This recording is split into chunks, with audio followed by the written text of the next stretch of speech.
Rapidamente, a gente está vendo aí no noticiário esses refugiados ucranianos que hoje, a gente está em abril, né, 2022, a gente tem algo em torno de 4 milhões de pessoas que já saíram da Ucrânia, sem contar aqueles que também se deslocaram dentro do próprio país, né, saíram de cidades que estão destruídas e foram para outras cidades. O que chama atenção muito são dois aspectos. Primeiro, nessa velocidade de uma coisa que nunca se viu antes, eu acho, talvez, ou talvez na época do nazismo, não sei. E, por outro lado, os braços abertos da Europa, né? A gente está passando por momentos que os sírios estavam tentando acolhimento, o pessoal do norte da África também, e a gente vê como o tratamento é diferente. Dá uma pincelada nisso. Bom, antes de mais nada, antes mesmo da guerra, já tinha ucraniano indo para a Europa aos montes. A crise econômica na Ucrânia era tão grande que você via ucraniano em qualquer país da Europa. Em Lisboa, você vê comunidade ucraniana. Em Portugal fica do outro lado da Europa. Na Polônia, que é aquela que está mais recebendo refugiado agora, já tinha muito ucraniano. Assim, muito, muito, muito mesmo. A guerra só foi a abertura final de portão para todo mundo sair. E escolheram basicamente em maior número a Polônia, primeiro que é mais perto, e segundo que já tinha uma comunidade muito grande de ucranianos lá, e normalmente nesses casos de refugiado, os refugiados têm preferência para ir para lugares onde já tem comunidades que possam recebê-los. Sentir minimamente em casa, né? Então, o cara que tem um tio, o cara que tem um irmão, sim, entendeu? Então, por isso a Polônia. Agora, o legal, quer dizer, o interessante nesse caso você já deve ter visto várias vezes no jornal.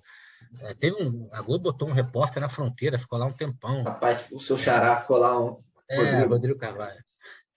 Ele ficou lá um tempão, tinha polonês dando brinquedo, polonês recebendo, dando carona.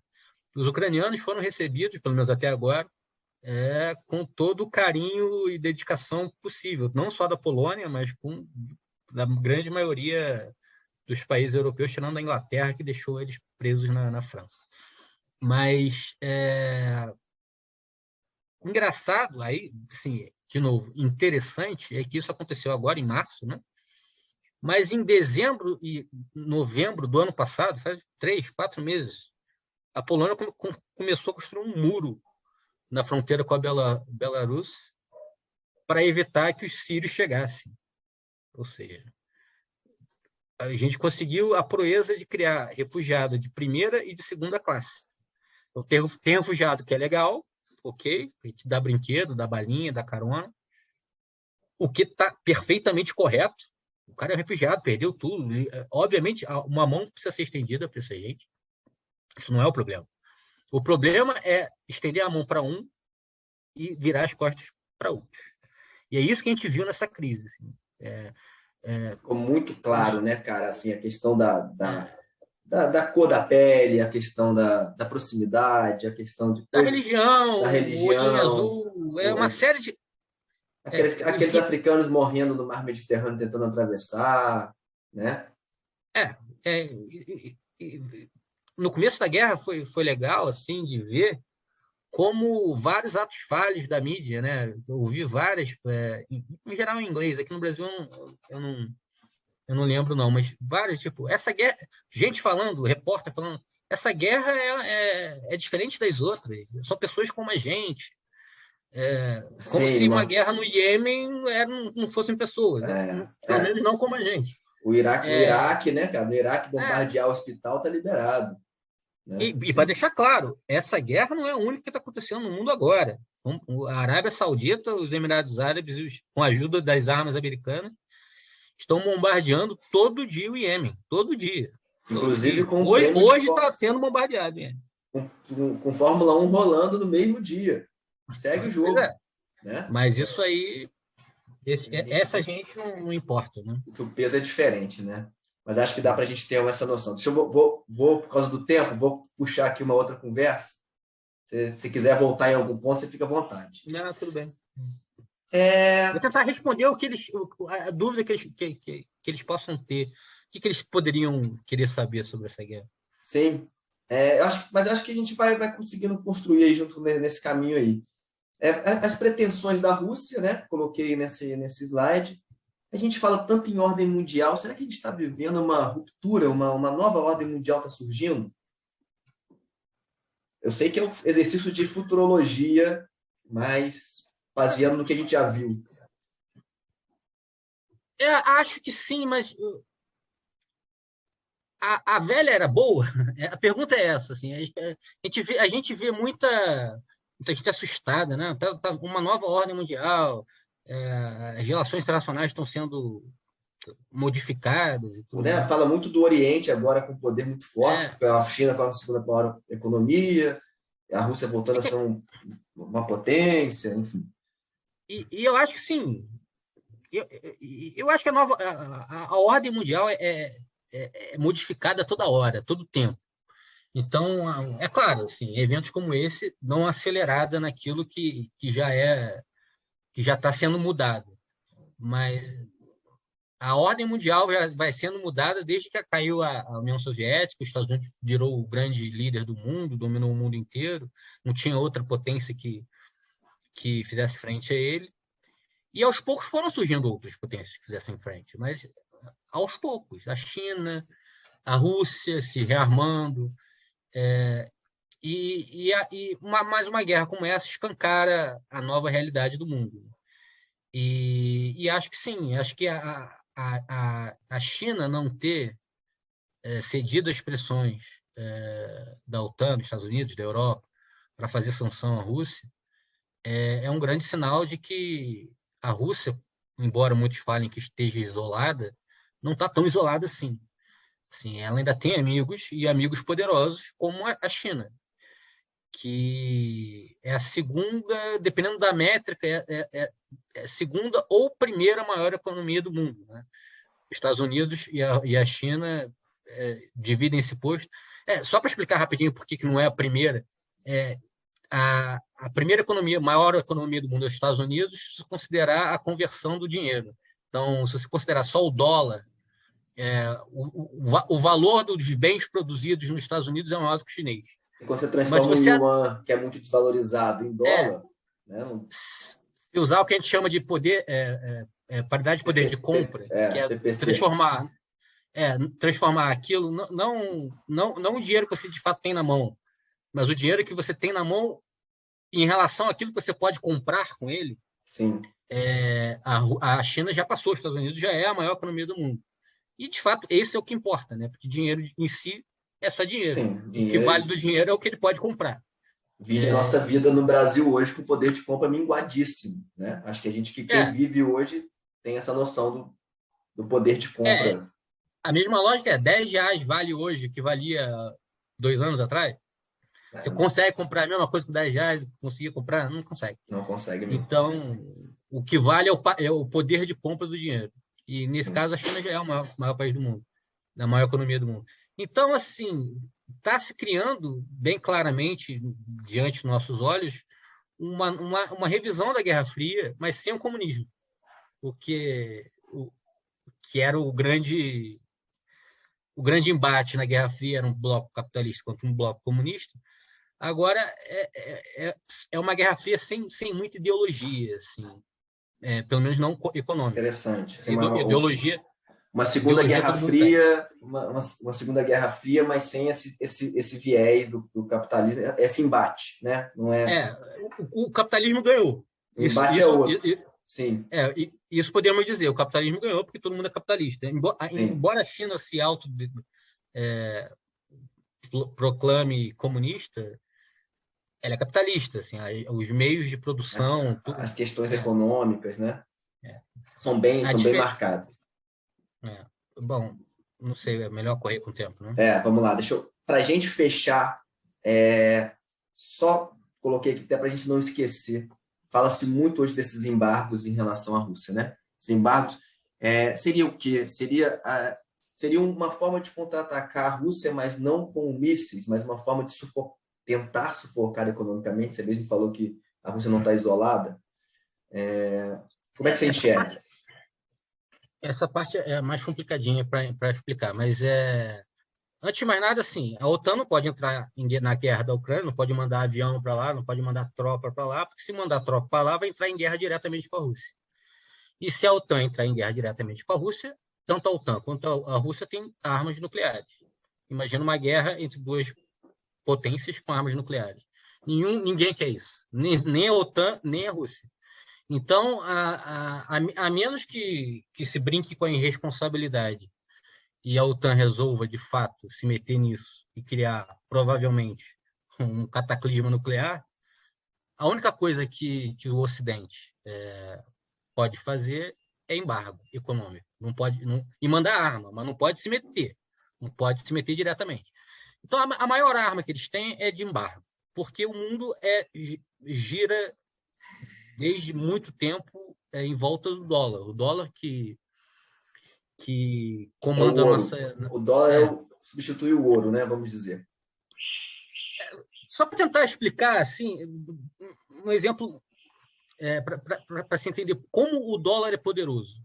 Não é só porque o dólar compra mais coisa ou porque o dólar é americano. Todas as transações mundiais, qualquer transação, é feita em dólar. E aí que está a loucura da coisa. Então, vamos imaginar que você vai de férias com a sua família para Buenos Aires. A moeda brasileira é o real, a moeda da Argentina é o peso. Ninguém usa dólar. Aí vocês vão lá com cartão de crédito e vão querer tomar um cappuccino no centro de Buenos Aires. Aí vão lá, o cappuccino deu, sei lá, 100 pesos, que é um peso desvalorizado. O cappuccino deu 100 pesos. Aí vocês vão lá e pagam o cartão, que está em real, que é seu cartão brasileiro, mas você está pagando em pesos, que é argentino.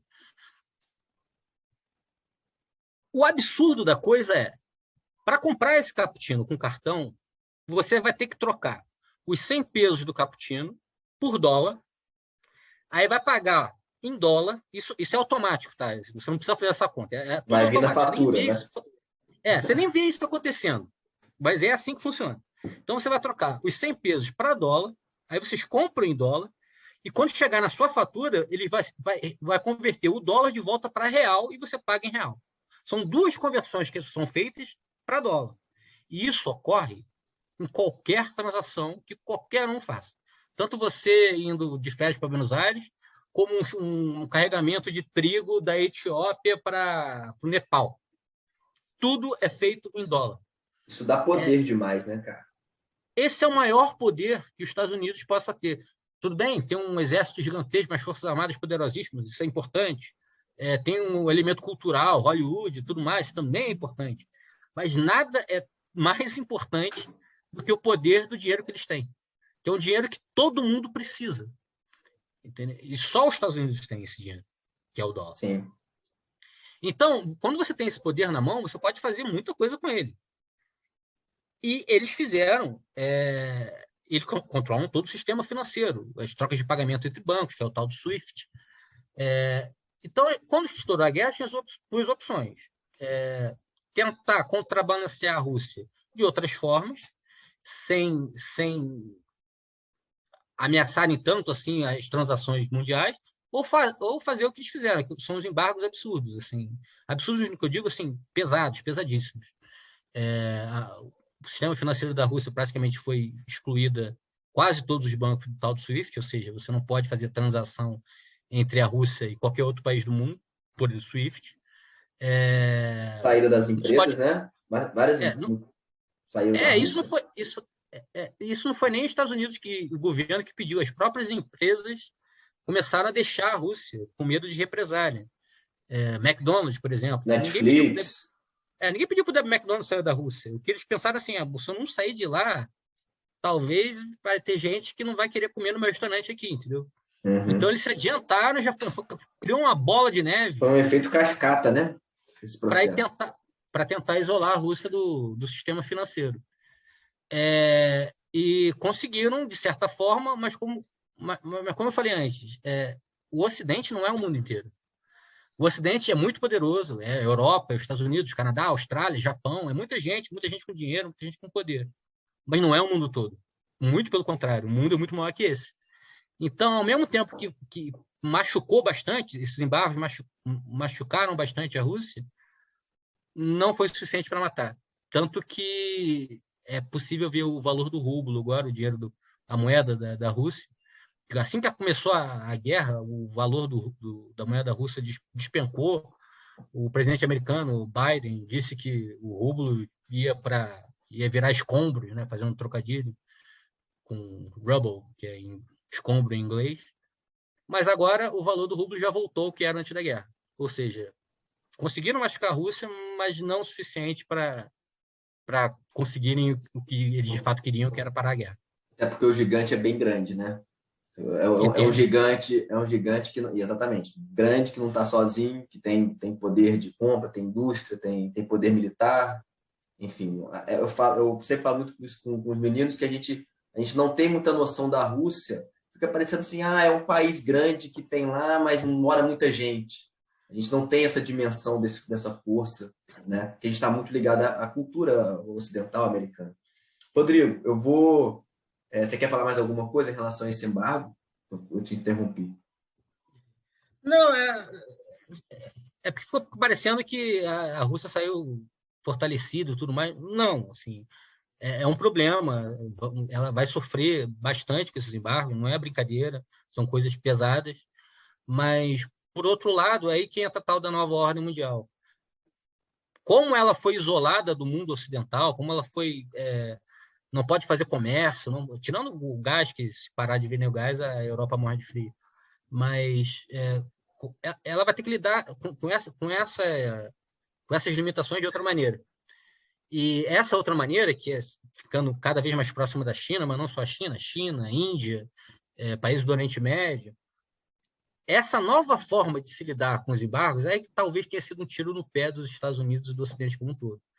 Porque se, num primeiro momento, os embargos e toda a ofensiva de sanções contra a Rússia parecia fazer sentido para sufocar a Rússia, por outro lado, pode ser um tiro no pé no sentido de que a Rússia, junto com parceiros que ela tem, sobretudo a China, vai ser obrigada a criar uma nova arquitetura para lidar com isso. Ela vai ter uma sobrevivência, né? Questão de sobrevivência mesmo.